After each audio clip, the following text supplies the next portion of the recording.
Hello, everyone. My name is Giorgia Ricciardi. As Program Coordinator of the Vancouver Holocaust Education Centre, I am pleased to offer a brief overview of the Black Shirts and to share how this political movement affected my family. It is also my honor to introduce a special guest speaker and survivor of the Holocaust. Symbols evoke powerful memories and emotions, connecting us to a past that we might not have otherwise consciously accessed. Like symbols, words also have very specific meanings to communities today, which is why it is so significant that the Ninandotu Society changed the namesake of this day from Black Shirt Day to Black Excellence Day. For me personally, when I hear the term Black Shirts, I remember the story my Zia, my aunt, told me of her brother-in-law in Italy in the 1930s.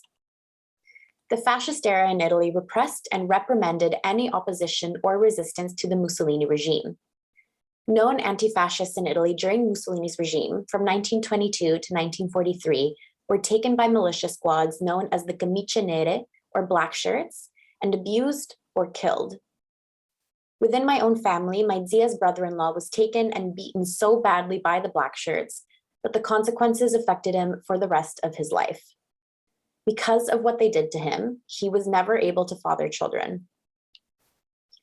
Benito Mussolini rose to power in early 1920s Italy with the support of the Black Shirts. Already well before his rise to power, the Black Shirts swept through regions of Italy, terrorizing local populations and burning down socialist offices and unions, all under Mussolini's leadership.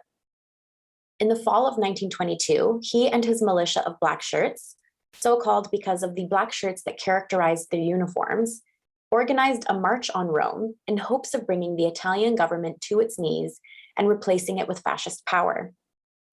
Days later, Mussolini became the prime minister, and Black Shirts continued to use violence as a political tool. Many fascists understood violence as a tool to reach a political end. It was considered an essential instrument in a political struggle and a cornerstone of the Black Shirt individual and group identity. The Black Shirts attacked and destroyed organizations linked to communists, Republicans, Catholics, trade unionists, and more, and used power and intimidation to attempt to sway fascist opponents. Hundreds were killed at the hands of the Black Shirts. They aimed to enforce fascist authority, murdering outspoken critics, and inflicting ritual humiliation on their so-called enemies. Torture was a common practice enforced by the Black Shirts. They forced their captives to drink castor oil and then sent them home wrenching in pain and covered in their own feces. In some cases, the Black Shirts forced their political prisoners to defecate on ideologically symbolic objects, such as flags, speeches, or books. Black Shirts also fought for Mussolini internationally and launched attacks on linguistic or ethnic minorities in border cities or occupied territories, especially Slavic nationalists. For example, they attacked priests giving sermons in Slavic languages. The ethos and even the uniform of the Black Shirts was copied by political figureheads across Europe who shared Mussolini's political ideas. Most famously are Hitler's brown shirts, a nickname given to the SA, also known as stormtroopers in Nazi Germany. The SS, or protection squads, dealt with all police, racial, and security matters, including overseeing the Gestapo, or Nazi police, and administering concentration camps. The SS were also at times called Black Shirts, referencing their own Black uniforms.